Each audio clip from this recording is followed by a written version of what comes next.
right, welcome to the Lead Generation World Podcast. My name is Michael Faree. Thanks for joining me today. I got a great show in store for you. We got Todd Stearn from Aragon Advertising. We're going to talk about all things affiliate marketing.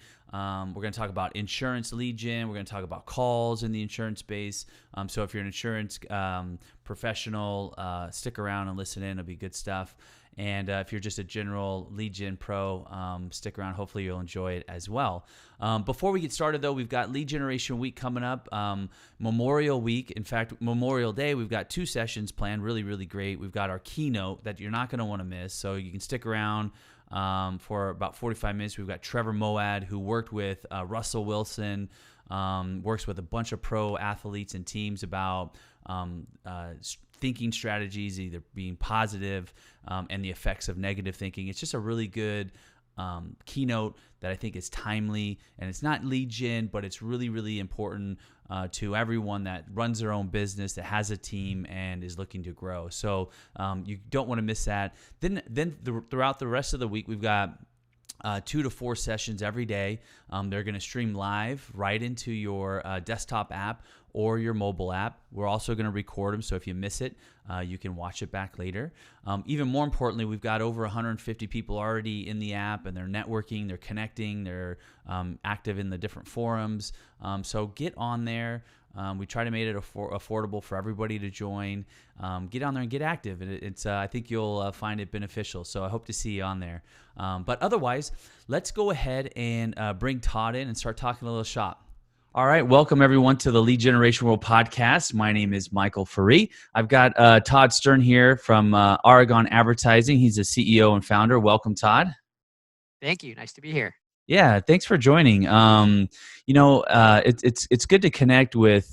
We love. Obviously, love connecting with a lot of industry veterans and talking about how they sort of grew within the lead gen industry.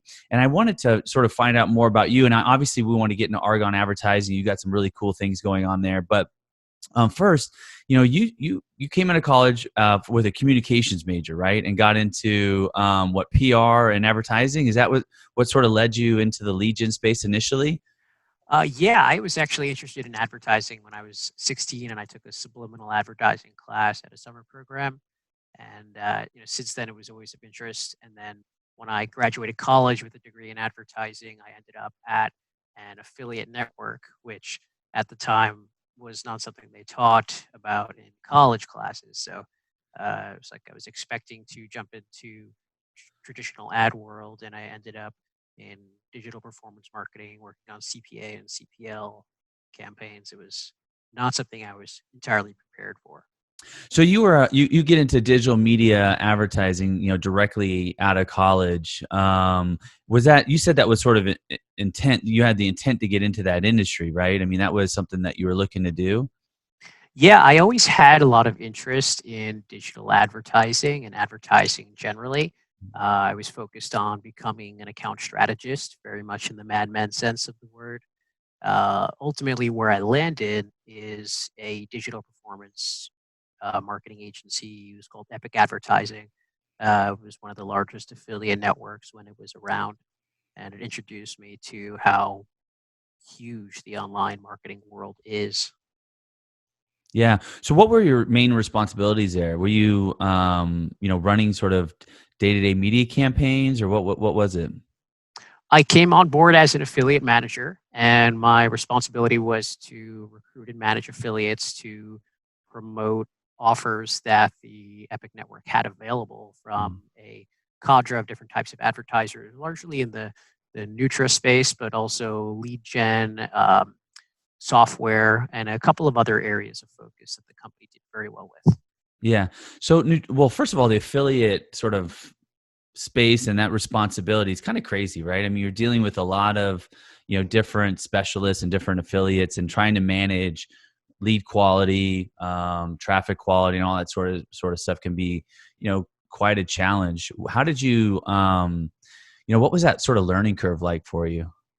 I got to say, I spent the first couple of months doing as I was told, and not Yeah. fully having a grasp for the entire business. But over time, was able to put the pieces together and really kind of see the forest for the trees, so to speak, and get a sense of what the value was that I was bringing to the table by connecting all the different pieces. And really, it was about helping affiliates make money off of their traffic. And grasping that point first and foremost was very valuable. And that's what we still do today at Aragon. Is our number one goal, our mission statement is how do we get affiliates and help them with their monetization, with their traffic driving, and we stay focused on that, and that's how we become successful.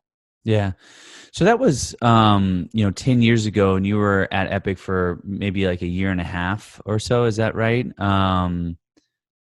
Yeah, about a year and a half. So Epic had some issues, and they ended up closing down their doors. Uh-huh. What happened next was, we were a colleague and I were in a fortunate position where we were able to start Aragon out of the ashes of Epic, and we picked up a lot of our old partnerships with no non-competes or anything because Epic was defunct, and we were able to rebuild a lot of the partnerships that we had established ourselves over the course of the 2 years plus that we were working together at Epic. And that was basically how Aragon got its start. Got it. I was curious, if how do you go from there to founding your own company? So that makes a lot of sense. Was that sort of always in the back of your mind of starting your own thing, or was it more an opportunistic, thing that came along and it just happened? It was highly opportunistic, and I almost passed up on the opportunity.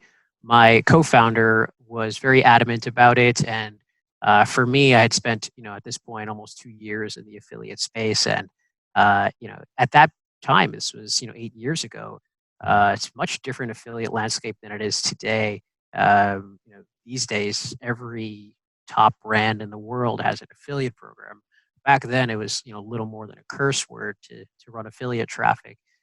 So I was looking to get out of the space. I was very interested in working at a company called AppNexus, get more on the ad tech side, and ultimately the prospects of starting up and being an owner of an affiliate marketing and lead gen company was too much to pass up, and I'm glad I made the decision that I did.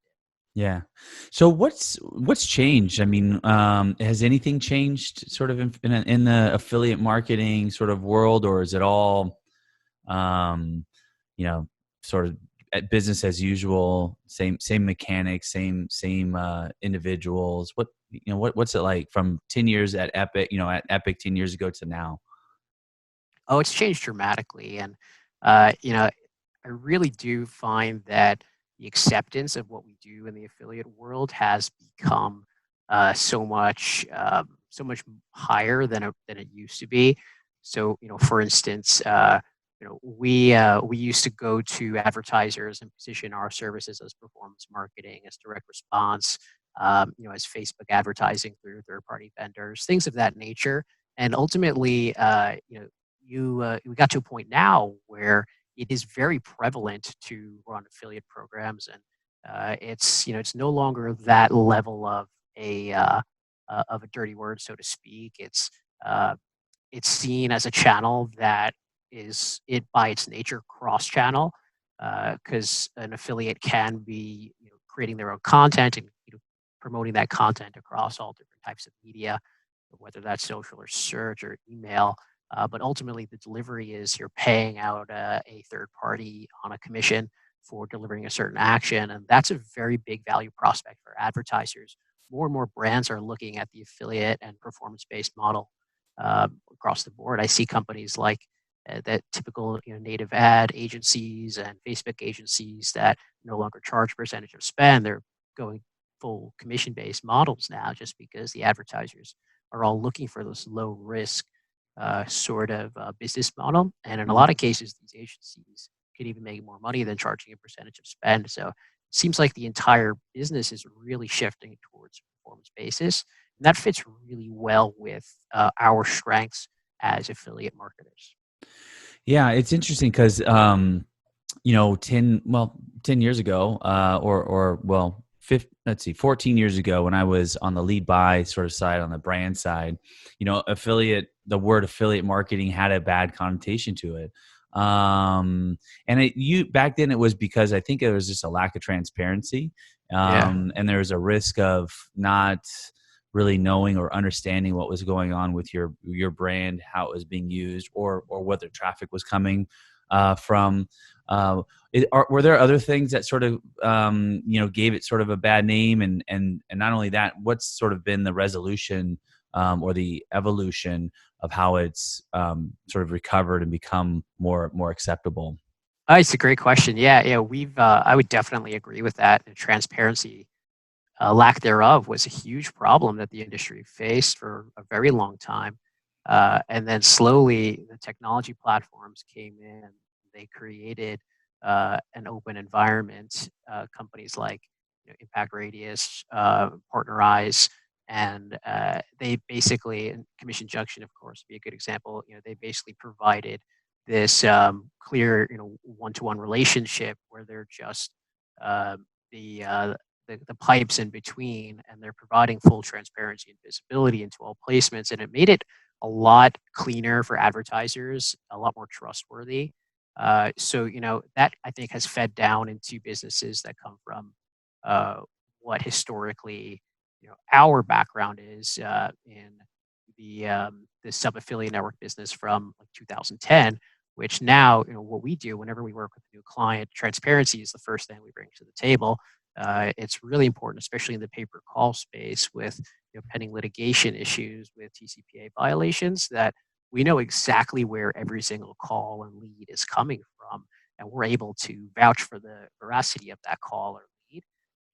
And that has made the channel a lot more promising and valuable to major brands, big insurance carriers, companies that 10 years ago would have completely eschewed the affiliate model. Yeah. Before we get into the calls, because I want to talk about that, because when we talk about performance marketing now, it's not just a click or a lead. It's calls and all sorts of other things, maybe even text messages or emails, all that sort of stuff. But when we look back at at affiliate marketing, the sort of opportunity for brands is that, oh, I can go out there and leverage all this expertise to drive traffic to my own site or microsite or whatever it is, instead of going out there and buying a third party lead that was generated on some other website and all this sort of stuff, and there may be a brand disconnect. But it's not so easy to just plug it into go out there and plug it into an affiliate network and have it work, right? I mean, there's knowing the right partnerships, the networks, and all that sort of, being able to manage that lead quality and all that sort of stuff is a challenge, or maybe even a science a little bit, right? That someone needs to know about, correct? Yeah, well, I mentioned, excuse me, I mentioned before some of the technology platforms that have made the process of getting into affiliate a lot easier and cleaner.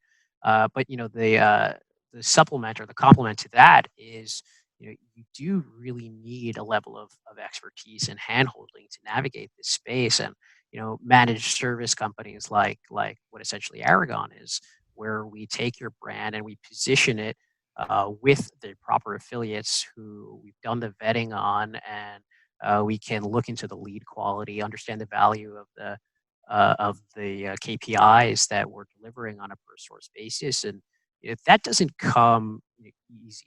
It certainly has taken years of compounded experience for all the folks on our team to get to that point where we can do that comfortably. And for advertisers entering affiliate, they think it should be easy to build these relationships with content producers or deal sites, and truthfully, you want to have a partner that's going to be helping you navigate the very tricky minefield that it could be to essentially get your offer placed. Yeah, I'm kind of curious, when you look at the affiliate sort of landscape. So all these individuals either running email campaigns or doing whatever it may be. Of that percentage today, how many? This is maybe a crazy question, but how many would you think are sort of legitimately good sources? So out of 100% of all the different affiliates out there that are within different networks and channels, are a good percentage of them going to be good quality, or is there a good percentage of them that are going to be kind of bad? And it's really important to, you know, use a company like yourself that can already navigate through the good and bad sources. I'm just kind of curious, what's the landscape kind of like Yeah. with regards to quality? That's a good question. I heard something a couple of years back that always stuck with me. It's there's no bad quality traffic. There's just poorly priced traffic. So you can that's not 100% of a guarantee, of course, but you can buy the traffic that's very cheap and low targeted and is going to result in a high amount of churn as long as it's priced correctly and your infrastructure is capable of withstanding the number of unqualified users who you will be trying to convert. This does not hold true in calls because if you send untargeted, unfiltered calls to a call center, there's an exceptional waste in terms of wages to these call center workers, which you cannot replace. It's not the same as having a technology crawl through a list of leads and filter out the bogus ones.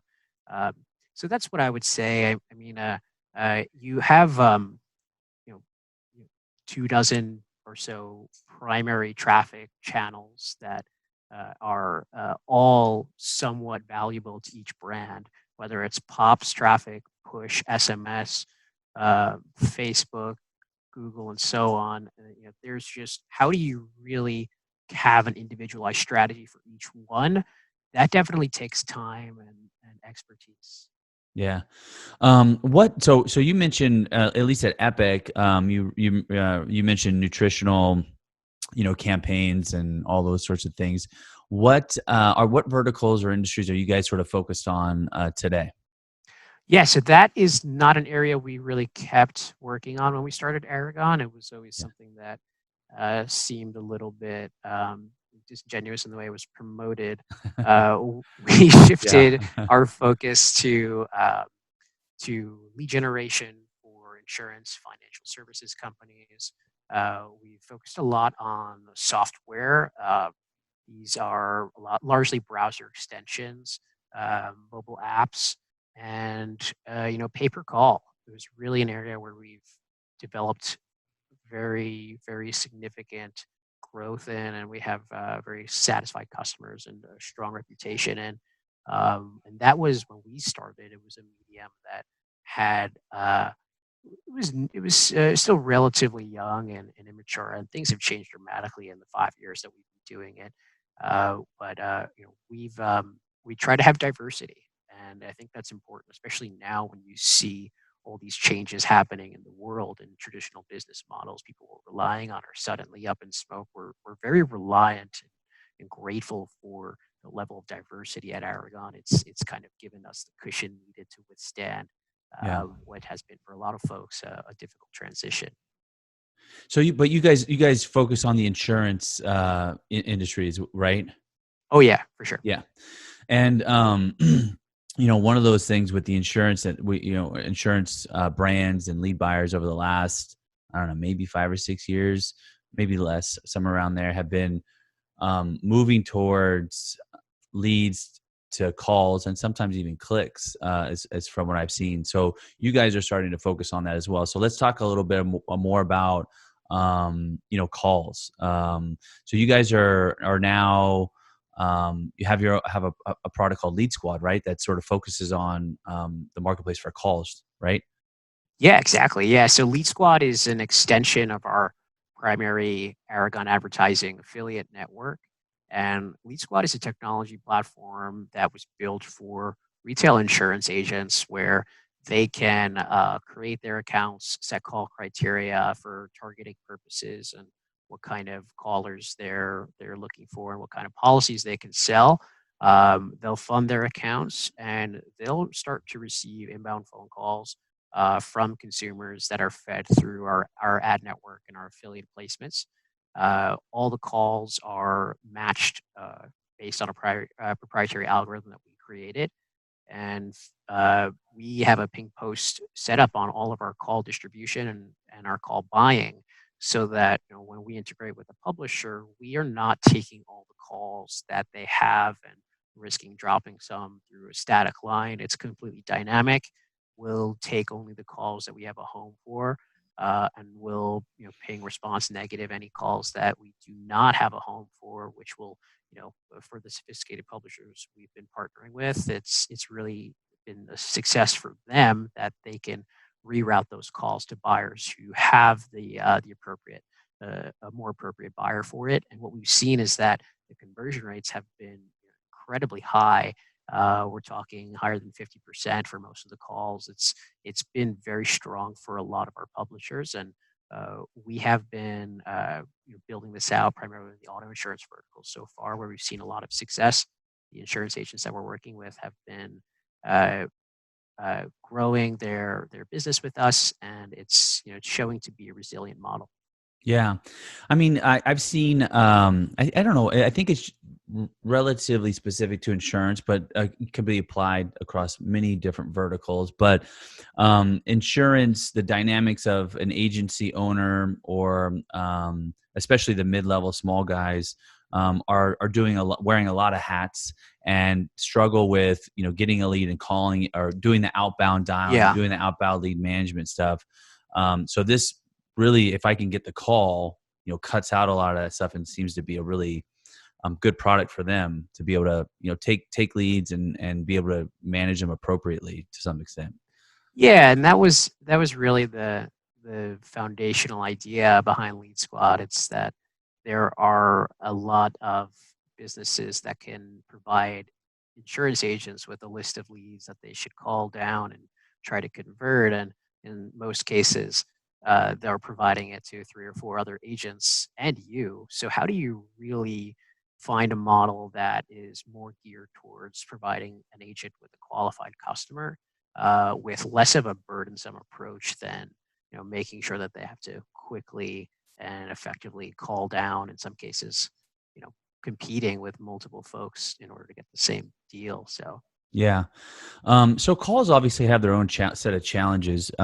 Before we get into it, can you share with me sort of so we have an understanding of what the sort of process, generally speaking, is? So a marketer or an agent or affiliate will be running paid media or email, and they'll have a number that will go into maybe an IVR, and there's a set of how does it? What's sort of the funnel process of a call generally?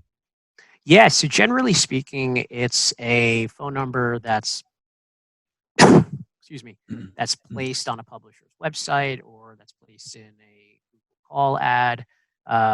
It can also be a phone number sent in response to publisher's lead gen form via a text message or an email. And once a consumer engages with this phone number, we route them through an IVR that handles basic filtering. In the case of auto insurance, we want to make sure we have the targeting right.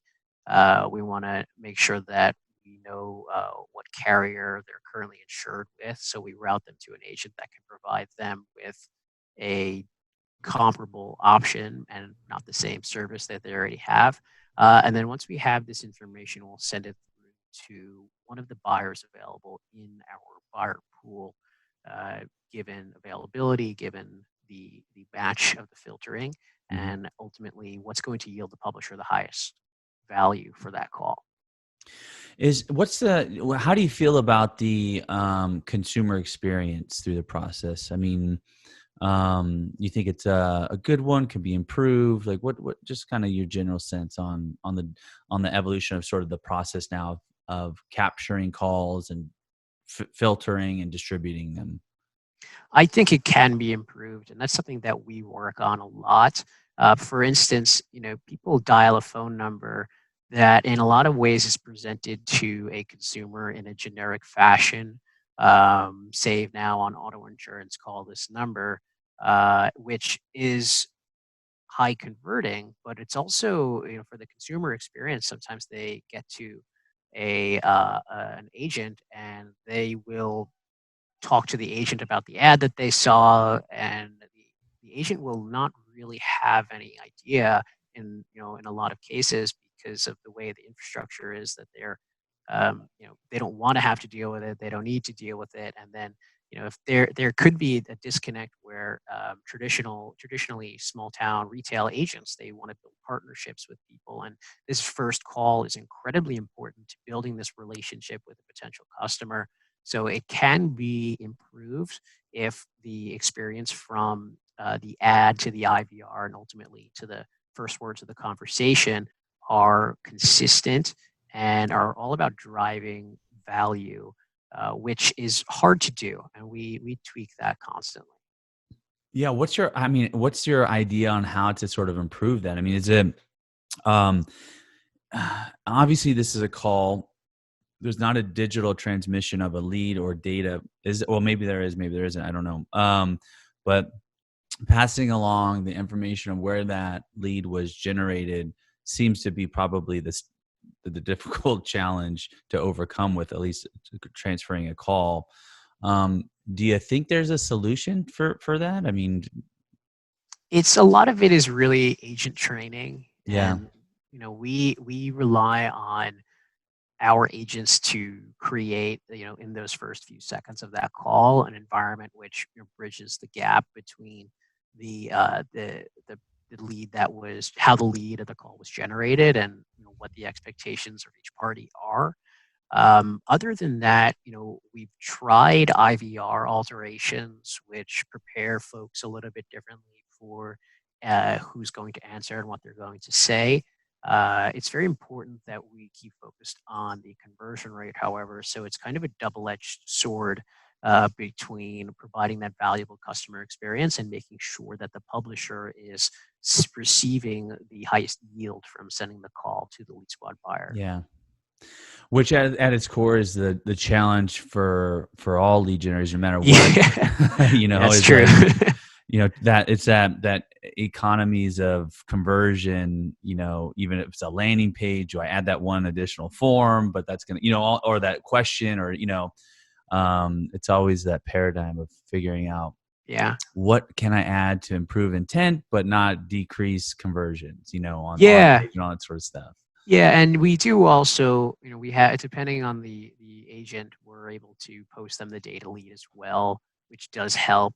Yeah. Um, it's not an end all be all, because you can't always trust with 100% certainty that the data matches up um, with what the caller actually wants. Some people just speed through that form. So anything we can do to help, we try to make it as easy as possible, and it's a constant job. Yeah. So the other challenge generally with calls is obviously the regulatory guidelines like TCPA that people have to worry about. But these are inbound calls. So there's an inbound call, although there still needs to probably be some consent given for callback. How does that work? Maybe educate me a little bit on if the concern of TCPA with an inbound call. It is, insofar that you have people who do, in some cases, professionally litigate against companies and Oh yeah. try to poke holes in the um, the framework that companies like Aragon very carefully create to avoid these situations for our clients. So for example, we had an issue where where a customer for one of our agents was submitting a lead form with a fake name and the correct phone number for him, which ultimately led to an SMS and an email, which the caller engaged with and called in and made the claim that he never opted in to receive this communication. So there's very little we can do about that situation, even with proper third-party verification from a Jornaya, say, because ultimately you have a customer claiming that that's not me. I didn't put my name in. That says so and so name. So I wish there was a silver bullet for this, but right now sometimes it's just a game of cat and mouse, and we tell our clients this when they get involved with buying calls from us, that we will make sure that you have complete transparency into the sourcing. We'll only do X, Y, and Z thing that we promised you that we would do. but ultimately there's no 100% guarantee that things will not uh, all shake out properly. And unfortunately, I think the only solution for that is going to be a change in the regulation that allows this loophole. Because while it's definitely necessary for the great majority of call scamming that does happen, and it's quite, it does proliferate a lot across the U.S. and other countries. It hurts a lot of legitimate businesses as well who are really just trying to provide a service for folks. So I don't know how it will change, Yeah. um, but it has been something that we've had to deal with, and when it does come up, we deal with it on behalf of our clients. That's great. Yeah, I mean, the irony in the whole thing is crazy, right? I mean, there's no question that there needs to be something done about unwanted calls. I mean, I get them on a regular Oh basis, yeah, and they are calls that I clearly never opted into or even know anything about, right? And they're calling from automated voice recordings, and they're all pretty illegal calls yeah, to my cell phone, of course. But the irony is that there's companies and brands doing everything they can, and there's guys out there trying to trap them for their own yeah. benefit, not to try to stop unwanted calls, but to make money. And it's sad. It's kind of the world we live in, right? But Yeah, I've seen an ebook on how to become a TCPA litigant. People sell this on Amazon now. There are Facebook groups where they share strategies and documentation to send to companies. It's a whole little cottage industry that's popped up. It's very predatory. yeah, I mean, because usually generally the strategy is not going to court, right? It's giving a demand letter for, certain thousands of dollars. That's generally less than it's going to cost to go to court and all this kind of stuff. And what are you going to do? You're not going to sit there and fight it, because it doesn't make financial sense to some extent. It's going to Right. cost you more than what they're asking to fight it and come up, even if you are right. Um, so they, what is the? It's just crazy. Yeah, yeah, it's a really difficult situation, and we are among a bevy of companies that are just dealing with the risks as just part of the process, really. And I hope that there's a change soon. I think the people who are most empowered or most capable of changing this are probably the carriers who can maybe do a little bit more to stop the actual problem of these untargeted scam callers. If they can figure out how to do that, then it seems like the rest of the quote unquote protections for consumers with the TCPA will uh, be a little bit more narrowly defined. Yeah, I mean, even then, there should be some consequences for somebody trying to extort you for money, and Yeah, and doing it in a planned attempt yeah, of setting this all up. And if you could prove that this guy's setting this up, yeah. and people are doing this, that should be illegal. Yes. But anyway, that's not that's not really. So tell me about a little bit about the marketplace. I'm always really curious, just because I don't have a finger on the pulse necessarily and not in there, but I'm kind of curious about what pricing for calls, what's the marketplace, maybe not just in your market, but across the industry is for, let's say, an auto insurance. I know, and trust me, I know there's probably 100 filters that would affect what that price point is, state and type and all this sort of stuff. But is there a range? I'm kind of curious what the range is for calls these days in auto insurance. Yeah, auto insurance, it differs based on insured status, driver history, amount of vehicles, if there's a homeowner, if the user is a homeowner as well. But it could be anywhere from like $25 to $45 that we see um, to sell those calls right now. And that's because the fact that they're inbound and consumer generated increases the intent, which the Sure. advertisers are a lot more interested in bidding up for than they would be a transfer. Yeah, yeah, definitely. I mean, obviously, it's going to be more expensive because if you look at a data lead, I don't know what the data lead is today. Let's $20, $15 for maybe an auto insurance daily? Is it less? I don't really know. I would Do you say know? I would say around there. Yeah, $10 to $20 is what we've seen for a data lead, and it depends, I think, how many times it's being sold as well. Yeah, yeah. So $10 lead, that may your contact rate maybe 40%. Yep, And then of those, the 40%, then obviously back it up. But so a $40 call makes complete sense, because you're obviously, and not to mention, you're not sitting there making the dials, spending the time, saving the having the time. man, Yeah. all that sort of stuff. A call for $40 makes good sense, to do that. What is the typical, they call it bind rate, I think, in insurance, for like a close rate, on calls? Is it very similar to a data lead, or is it better? Or you see it sort of falling into the ballpark with your clients of their goals, or whatever that bind rate, 150 or $200 bind rate. I'm spitting out numbers that I don't know, so correct me if I'm even in the ballpark. But Yeah, I yeah, think 150 for auto insurance is pretty reasonable for agents to expect. yeah, And working with retail agents, we want to educate them as well on, here's the experience that it's like working with a national carrier and meeting their cost per acquisition targets. We want to, format the same sort of uh, uh, campaign with you where we do have insight into this data. So getting them to report this back to us that we can use to optimize delivery and ad spend is incredibly important. But pricing wise, I think you're on the money. Like 150 or so for auto insurance is right where a lot of our clients want to be. yeah. Is there any other verticals that you're selling calls in as well, other than just the insurance, auto, health, life, anything outside of insurance? Yeah, we have a lot of home services coverage as well, primarily in television, internet, uh, the uh, some of the other verticals that we work in are home remodeling.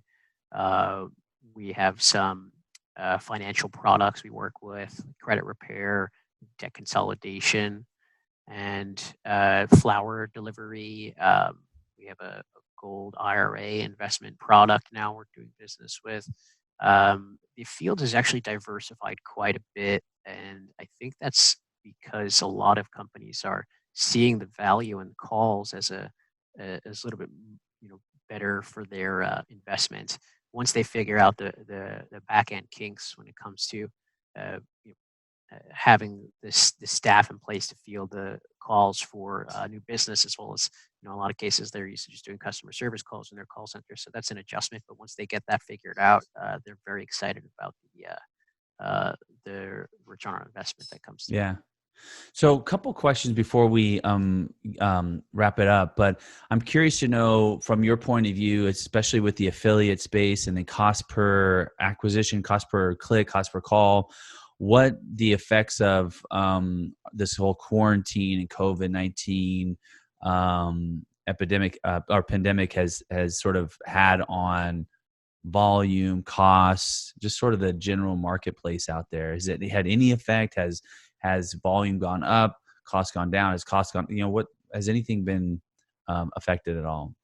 Yeah. Oh, yeah. A lot. And I think there's a couple of main themes that we've seen, which altogether, paint some amount of challenges, but also opportunities. So, on the opportunity side, we've seen ad costs that have gone way down.